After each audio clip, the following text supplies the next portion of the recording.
Let's give it up for Jaymison Jones.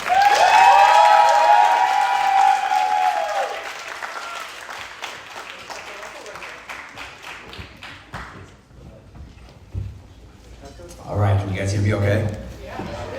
All right, so I don't know if you guys noticed I had like my own little table back there because I'm battling a little bit of a cold. But the good news is the doctor told me that I was not contagious. So just, you guys are all okay. You should be safe. But I appreciate you guys giving me the space to wrap up summer conference number 1 here in NorCal. And how do I get this thing working? I've never had to move a mic up before. I'm usually a lot shorter. All right, I think I'm good now. We good? You good? You guys can hear me? All right, perfect. So as we're talking about having a legendary summer, one of my favorite things that I've ever had our experience as I was coming up in the business was hearing about all these like epic stories of these managers and these reps and these things that people have accomplished. And I remember just sitting in my chair thinking like, is that real? Did people actually do that? And I remember hearing stories of like there was a guy and he was about to have his first 10K push, right? But when he moved to this area, he didn't know anybody. He didn't know anybody in the area. He was trying to get leads. So what he did, and now that I'm saying this out loud, it kind of sounds a little bit creepy, but he sat in the park and he was cutting penny flowers, and then he was giving them to the kids and saying like, go give this to your mom. And then he ended up booking a demo with one of the moms, and then he sold her some Cutco, got a bunch of referrals, and within the next 2 weeks had his first 10K push, which is pretty cool, right? I think that was like a cool story. Or I think about like, I'm gonna say like a current legend, which is pretty cool. And this is my daughter. So if some of you guys know this or don't know this, but my daughter Chloe just had a 15K fast start. Like I think that's pretty fired up, right? And I gotta tell you, like for many of you, you're probably sitting there like, well, yeah, dude, it's your daughter, of course. Like you probably bought it all. No, okay? I watched her work her ass off. She did 30 demos. I saw her get no sales. I saw certain people like reschedule or cancel the demo last minute. I was like, I don't even like that person anymore. I was like mad at my friends who canceled their demos. But I remember her doing demos with people that were like, yeah, we're totally gonna buy. And then by the end, she's like, yeah, they didn't buy anything. I don't know what happened. And then there were other customers that were like, yeah, I don't think I'm gonna buy much. And then they bought a big set. And I was like, they bought a big set? And I'm like, just totally surprised. But what I thought was really cool is at the very end of her fast start, last demo or last day, she was booking same day demos, finally booked one with a customer that she'd been trying her whole fast start to see. And that customer bought over $1,300. It was the demo that put her over 15K, which was pretty cool. I think that's legendary. It's pretty cool. Or like our legendary record holder in our division. We got Diego Cepeda, sold almost $24,000 in his fast start. Like, whether you like it or not, Diego, you're a Vector legend now, right? Like, people are going to talk about you for like a long time, probably, right? I mean, hoping somebody breaks the record this week. If you're in this room and you're in your fast start, beat Diego, that'd be awesome, right? But it's not likely because that's a big number. It takes a lot to sell 24,000.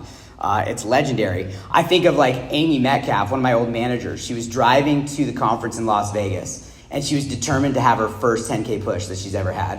And on the way there, when she left Stockton, driving to Vegas, it's a 10-hour drive, she was at $3,000 for the push. And she just called every single person in her phone. And some people bought like a pocket knife. She had like a friend buy an ice cream scoop. Her brother bought 2 homemakers set. And I was like, I didn't know your brother had it like that. Like, that's pretty cool, right? And it's just like a legendary story of somebody just making it happen unexpectedly. I think of like offices that have done legendary things, right? Like, I don't know if you guys know this, but the Fresno territory was the first territory in the history of vector marketing to produce $1 million in sales in a year. Do you guys know that, Fresno? Dude. Fresno is like the OG $1 million office ever. That's kind of big. That's pretty cool, right? I think another cool thing, Sac Metro, first office ever to do $2 million. Do you guys know that? Like, that's pretty big. Now, to his credit, it was the same manager in both territories. All right, so it wasn't me. It wasn't me. It's this guy named Jesse. But these are like the vector legends that I think about. And when I think about the idea of a legend is like an epic story. It's something that's like all time that people remember. It's also like a legend is like a person that's well renowned, or they're like notorious in their industry.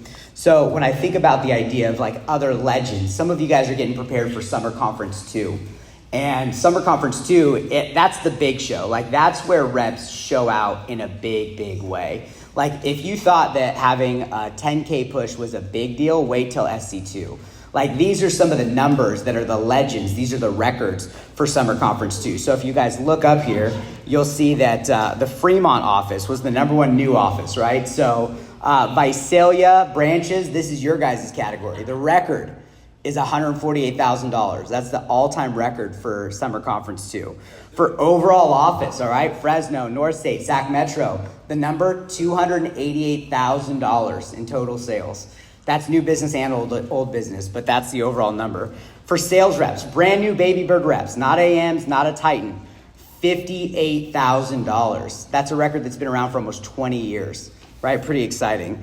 Danny Perez, rep out of Sac Metro, still active rep, has the SC2 record all time, $60,000 for a Titan. And the overall record for an assistant manager and all sales for Summer Conference 2 in the Bay Area, NorCal, was a guy named John Berghoff. He sold over $69,000 worth of Cutco. So when I think about the idea of like having a legend or creating a legend, it's about doing something that's never been done before. It's about doing something epic. It's about going out of your comfort zone. It's about thinking bigger. And I always come back to these two things when I think about high performance and big time achievers. And if you were at the division meeting, you heard me talk a lot about this concept here, attitude and effort. I've been coaching soccer for 7 years at this point. I coach all different age groups, right? My oldest team, they're middle school girls. I also coach some boys. They're like 10 and 11, and they get into a lot of trouble. And then I also coach my daughter's 4-year-old girls, and I'm just trying to make sure that they don't run away. So there's all different levels of it, right? But one of the things we always talk about is just attitude and effort. And we're to break down attitude and effort. Attitude is how we think. Right, like it's what's between our ears. It's what we focus on. It's what we look at a circumstance and then make the decision on how we decide to respond. Right, that's our choice. And then after that, in terms of effort, that's what we decide to do. And I've noticed that the people that are successful at the highest levels, they really have these two things dialed in to a T. Like they are the epitome of somebody who thinks well and does the right thing. And when I were to break this down, like when I think about being an excellent closing or an excellent rep with like an amazing attitude, the idea is being a closer, right? So we heard this idea a little bit earlier, right? JC was talking about like, you got to go be a closer. You got to go close the sale. And it is about helping customers. But I also learned like being a closer is a lot about your attitude. It's about the way you carry yourself. And when I think about like what closers are, the first thing that comes to mind is like closers are confident communicators. Right, you guys notice that about like the good sales reps on your team? They know how to convey information correctly. They know how to put their words together the right way. They know how to listen to what the customer is saying, recognize that there's a problem there, and then present a solution effectively. Like these are the good closers. It's not the closer that just can smile and nod, although that does help, right? We can see that in their confidence, their poise, their presence, the way they talk. But there's a little bit more to it than just that, right? Their communication it's assertive. It's directive. It's assumptive, right? I don't know. JC had to step out for a moment. Did you talk about assumptive language, right? Like assuming the sale is one of those things that's been one of the biggest tips I've ever learned in my life. It didn't only help me sell a lot of homemakers. It actually helped me get my wife's phone number, right? Because I was like, we should hang out sometime, right? And she's like, yeah. And I was like, oh my God, this is working. This is amazing.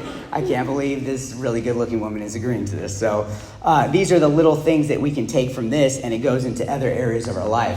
I also think that closers are wise and emotionally intelligent. Now, if you were at SC or at the division meeting, we talk a little bit about wisdom, and wisdom is the combination of experience and knowledge. Because the funny thing is, a lot of people learn things over time, right? They obtain knowledge, they learn new things, but the problem is that most people don't apply that knowledge, right? They know they're supposed to do the right thing, but they just don't do it. And what's really sad is that knowing and not doing is the same as not knowing. And in some cases, I would even argue that it's worse, right? Brian literally just said that with me at the same time, right? Like knowing what you're supposed to do and not doing it, it's kind of bad.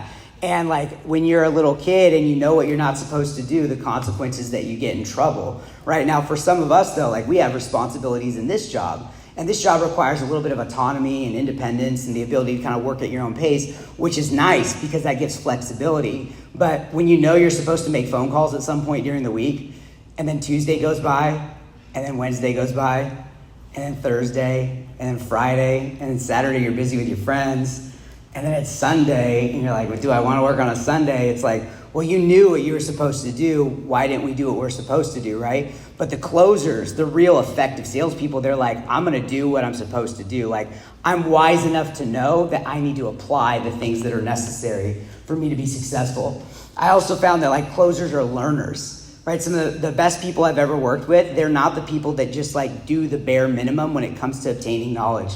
They don't just show up to the team meeting and just sit there, right? They're the ones taking notes. They're the one asking questions. They're curious. They're learning more. They're reading books. I remember this one time I was hanging out with a good friend of mine who became a really impressive person with our company. He sold a lot of Cutco and he led an amazing sales organization for a while.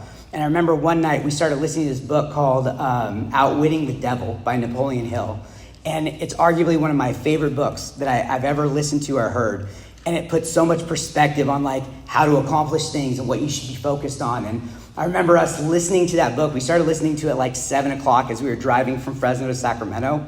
And then when we got back at like 11:30, the book wasn't finished. So we literally just sat in the car in my driveway finishing this book. And it was like another 2 hours, right? Like I'm sure my neighbors were really weirded out. Like, well, dude, why is the neighbor sitting in his car for 2 hours just listening to an audiobook? But we were just so eager to learn and grow. And we had an amazing year that year. But these are what I think about with closers. I also think that closers are proactive and solution seeking. So when it comes to being proactive, this is actually doing that thing. It's taking the initiative. And it's funny because like I see my kids, and I have kids at all different ages, right? And it's funny because as they get older, they start to absorb a little bit more responsibility. They start being able to do things on their own a little bit more. But the idea of like not doing what you're supposed to do because you're waiting for somebody to tell you what to do, like that's okay for my 5-year-old, right? Like that's okay. But like you can't pull that at a job like this, right? Like you can't be like, well, Jonathan, I didn't know I was supposed to do phone time. Well, I didn't know that I was supposed to be on the team meeting. I didn't know, right? Like that's a silly way to approach things because somebody who's going to be successful at anything, they're going to take the initiative to be successful. So I think that those types of people are important to absorb this. And then the last thing is that closers take ownership and responsibility. They do the right thing and they do the thing they're supposed to do even when they don't feel like it. And I got to tell you guys, there's a lot of moments in life where you're not going to feel like it. Like if you can believe it or not, I woke up this morning and I didn't feel like being here today. I was a little bit tired. My voice is very smooth. And I'm probably going to go get a job at a late night radio show later today. It's going to be pretty awesome. But like I wasn't feeling 100%, but I also know that it's my responsibility to show up in these moments. It's my responsibility to be a leader, even though I'm not 100% feeling like it all the time.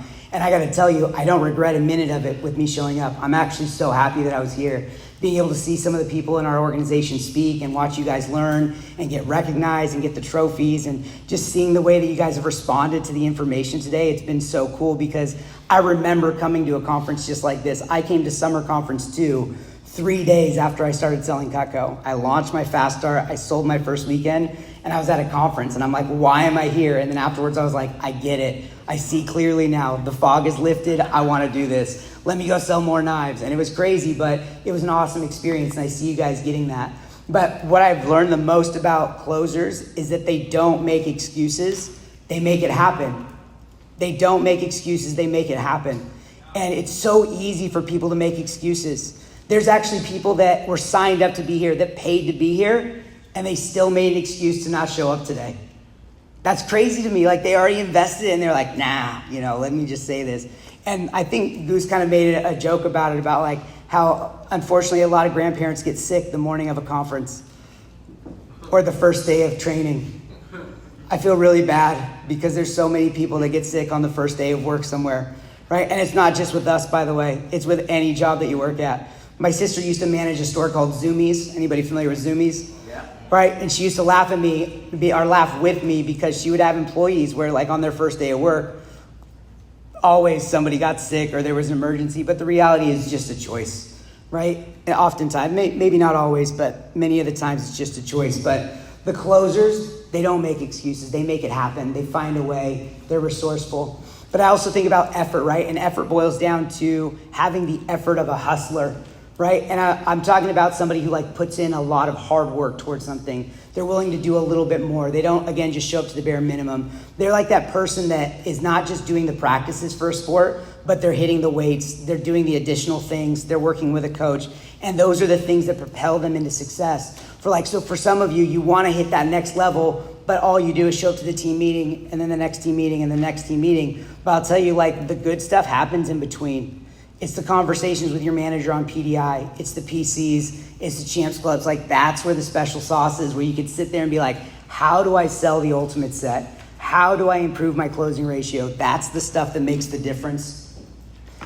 I also found that hustlers are self-motivated and they have goals. I talked a lot about taking the initiative, but having a goal is really, really important. And if you don't have a goal, then you really don't have an aim. And I would encourage all of you guys that after you leave here today, set up in a one-on-one with your manager and have a goal. Have a goal that you're working towards, right? Have something that you're aiming at. And it doesn't even have to be big. It could be, I want to hit 10K so I can go to Vegas this summer, right? I want to get that President's Club letter. I just want to get that pin. I want to be one of the people that walks on stage. For some of you, you're sitting here and you're just like, dude, I don't even care about winning first place, but I just want that. And that's good enough, because I'll tell you what, every single rep started somewhere and then they moved up from there, and that's all good. Another thing that hustlers are doing is they're willing to do the hard work and put in the effort. We talked a lot about this already, but this job is not easy. It's simple, but it's not easy, because it does require that self-motivation and it requires you to put in that effort. I've also found that hustlers are resourceful, right? Like that rep who is like, I don't have anybody to see. I got to go find people to see. So they cut pennies for people in the park, and we're like, maybe I can drum up one demo this way. And it worked. And you know what? There's not a single talk or message that we said, this is the plan, okay? All of you guys are going to go out this weekend and cut pennies for strangers and we'll see what happens. That's not it, but sometimes you have to be resourceful and find a way, because that's what champions do. They find a way. I've also found that hustlers are resilient and persistent. Has anybody here ever had a bad day? You know, I was talking about Chris a little bit. Chris, by the way, we can give him a round of applause, won the push period, 22 grand. Isn't that awesome? And when we look at Chris did not have an easy go at this. He had a couple of slow days at the booth. His car's in the shop. His car broke down, right? And you didn't hear him talk about any of that while he was up on stage. All you saw was he sold 22 grand. But when you like lift under the hood and you look at the stories, you realize like it took some persistence. It took some resilience. It took some like being able to overcome challenges. And one of the mistakes that I notice is that oftentimes people in general is they want things to be easy, right? But the reality is you don't grow when things are easy. You don't get better at stuff if it's easy. If it's easy, it gets boring. And if it's boring, you're not getting better. And if you're not getting better, you're going to find something that you can go get better at. And that's what life is all about. It's about being able to like lean into these challenges and become better. And I've noticed that the hustlers, they're disciplined, right? The ones that work hard, they work hard regardless of how they feel in the moment. They're willing to put in the effort, and I think that's important. But another thing that I think about hustlers is that if it's easy, we don't want it. Like if it's easy, we don't want it. Why would we want something that's easy? Well, of course, it might seem easy and it might feel nice for a moment, but in the big scheme of things, it's not how you benefit. See, because what I've learned in life is that when you make easy choices all the time, you typically will have a harder life, right? And this is for so many different avenues of life, right? Like you think about the person with their health. And if they make poor choices consistently over and over and over because it's convenient, maybe it's to, drink too much alcohol, maybe it's to eat the wrong foods, maybe it's to do these things. It may be convenient and easy in the moment, but unfortunately, that's going to create some hardships eventually, right? There's some downsides to that. But at the same time, when we think about somebody who does the hard stuff, right? They eat clean, they exercise, they do the right things. It typically leads to an easier life because they're better prepared for life as it comes at them. And I've also found that life does not get easier. I hate to break it to all of you, okay? As you get older, it's like a really frustrating thing to hear if you're not ready for it. But as you are aging, life never gets easier. You just get better. You get better. You become more prepared for the challenges that you have ahead of you. And the people that spend more time and energy getting prepared for those challenges, those are the people that get to do amazing things. Those are the people that make a huge impact in the world. Those are the people that actually make a difference. And that could be with your sales, that could be with your leadership, that can be here, that could be in your community, whatever that might be, it can be anywhere. But you should focus on those things. And when I think about the idea of a legend, think about this team right here. This team was the Hanford Hustlers. It was one of my favorite teams. And they were in office back in 2011. And they won the Silver Cup. But for those of you guys that are from Hanford, I don't know if you guys know this, but Kings County in Hanford is the lowest income territory in California. Lowest income territory in California. And it was the national championship office. It was a team that was like, dude, let's rally together. Let's make this happen. Right? And I remember their team chants, right? Their team chant was, we don't make excuses, we make it happen. Because they had every excuse on why they shouldn't succeed, why they wouldn't be the champions, but their manager rallied together and they went after it. And then they went back the next year, and not only did they win Silver Cup again a second year in a row, but they broke the all-time branch record in the history of vector marketing. That's amazing, by the way, for that territory to produce over $500,000 in sales in 3 months. It's a wild accomplishment. And then that same manager went to a new territory and they became the Clovis Closers. And the Clovis Closers, by the way, they were the Silver Cup district office in 2013. They won 3 Silver Cups in a row. Silver Cup is a big deal. And when I think about like legendary, this was legendary. And when I think about legendary, this guy right here, his name's Joe Diaz. And some of you guys know that the reason why this conference was moved was because a good friend of ours passed away, and the funeral is scheduled tomorrow. And this is Joe. This is the team that he led. And it's crazy because he was also the same kid that was cutting pennies in the park. He made it happen. He didn't have an excuse. He made it happen. And then when he got a chance to lead, he took that same energy that he was leading himself with, and he made an impact on literally hundreds and hundreds of people. And even though Joe is gone, there's so many people that are so much better off because of the way that he led himself and the people around him. And that's legendary. That's really what life is about, is leaving a legacy of impact and doing the right thing. So not just so that you can say that you did it, but for the benefit of everybody involved. And I think it's so amazing. You know, when I think about Joe, Joe is one of my little brothers. I remember when Joe was a brand new branch manager and he opened his first office in Manteca, California. And when he opened his first office in Manteca, he slept on my couch in Stockton. And after his first 2 days of office hunting, he had gotten no office space. All right, everybody shut him down. And I remember him sitting on my couch crying. He's like, I'm never gonna have an office. And I was like, bro, we're gonna go get this tomorrow. And he jumped in my truck and we drove to Manteca. And I went into like 6 offices in a row where they literally laughed at me and closed the door and said, get the F out, right? Because we were trying to ask for like a $3,000 space for $300. And they were like, no. I was like, come on, man. And then eventually we had one person. We just needed one. We found one person that said yes. He opened his first office. He was one of the top 5 in the company. And he realized what his potential was. And it's so cool to watch him do that. But one of the things about Joe is he just believed in people. He believed in people. He saw the best in people. He wanted them to go out and become better versions of themselves. And because he got his team to rally behind that idea of becoming better versions of themselves, the whole team succeeded, and so did everybody else around him. And I look at some of these pictures up here, and these are obviously like me and my buddies, but also it's Joe up there. And he made such a big impact on me, even though technically I would be considered somebody that led him. He really led me because he showed me how to live life in a really positive way. And I don't think I would have experienced that before. This is a quick little video of Joe. I wanted to share this quick video. Please feel free to share it with anybody that you think it'll bring value to. About 6 months ago, I had an opportunity to share what we call 5 minutes of wisdom at my mastermind group. And one of my buddies, Jeff, pulled me aside afterwards and he asked me, hey, what are you passionate about? Because he could tell that I just loved it. And I let him know public speaking, and he said, hey, you know what? You're ready. You're ready right now. You're enough. You should do it. And today I believe him. I got an opportunity today to go to a seminar. I'm on a break from it right now. And I was thinking, I can do this. I can totally run one of these things. It'll definitely require some training, but I can definitely do this. And I thought about how often we have people believe in us that we just take that belief as a compliment and we don't really do anything about it. It's almost as though when somebody believes in us sometimes, we think, well, if you saw my day-to-day, or man, if you really knew all my weaknesses, then maybe you wouldn't believe in me so much. And sometimes we even give more credit to the people that don't believe in us, right?